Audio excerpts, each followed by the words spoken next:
Hi అండి, నమస్కారం. నేను మీ గోదావరి అబ్బాయి రవితేజ. అందరూ ఎలా ఉన్నారండి? బాగున్నారా? బాగుండాలని మనస్ఫూర్తిగా అయితే కోరుకుంటున్నానండి. ఈరోజు మనం కాల్దారి గ్రామంలో నేను 3 సంవత్సరాలకు ముందు వెళ్ళానండి. ఇప్పుడు మళ్ళీ వెళ్ళాను. వెళ్ళిన తర్వాత రైల్వే స్టేషన్ చూస్తే ఇదేంటి ఇలా ఉంది అనిపించింది. అంతా అలా అయితే అభివృద్ధి అయితే చెందిందండి. చాలా అంటే చాలా బాగుంది. నేను వెళ్ళినప్పుడు ఇలా ఉండేదండి, ఇప్పుడు ఇలా ఉంది. చూడండి ఎలా ఉంది, మీరే కామెంట్ చేయండి. కాల్దారి వాళ్ళు ఉంటే కూడా కామెంట్ చేయండి. మీ ఊరిలో 100 సంవత్సరాలు దాటిన పెంకుటిల్లు అయితే ఉన్నాయంట. అవి ఎక్కడో నాకు తెలియదు. మీరు చుట్టుపక్కల ఎవరైనా ఉంటే నాకు కామెంట్ చేయండి. నేను వచ్చినప్పుడు సరే మళ్ళీ బ్లాగ్ చేయడానికి నాకు అవకాశం అనేది ఉంటుంది. వీడియో చివరి వరకు చూసి అయితే ప్రయత్నం అయితే చేయండి.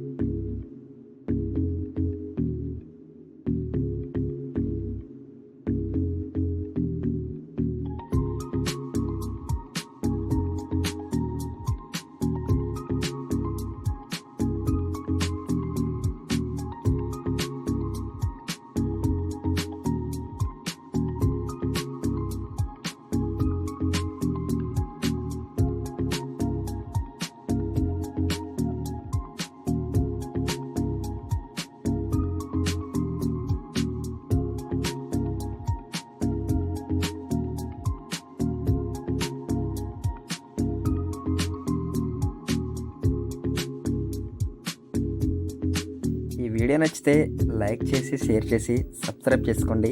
గంట సింబల్ కూడా కొట్టండి, ఎందుకంటే నేను పెట్టిన ప్రతి వీడియో మీకైతే నోటిఫికేషన్స్ అనేది వస్తుంది. ధన్యవాదములండి.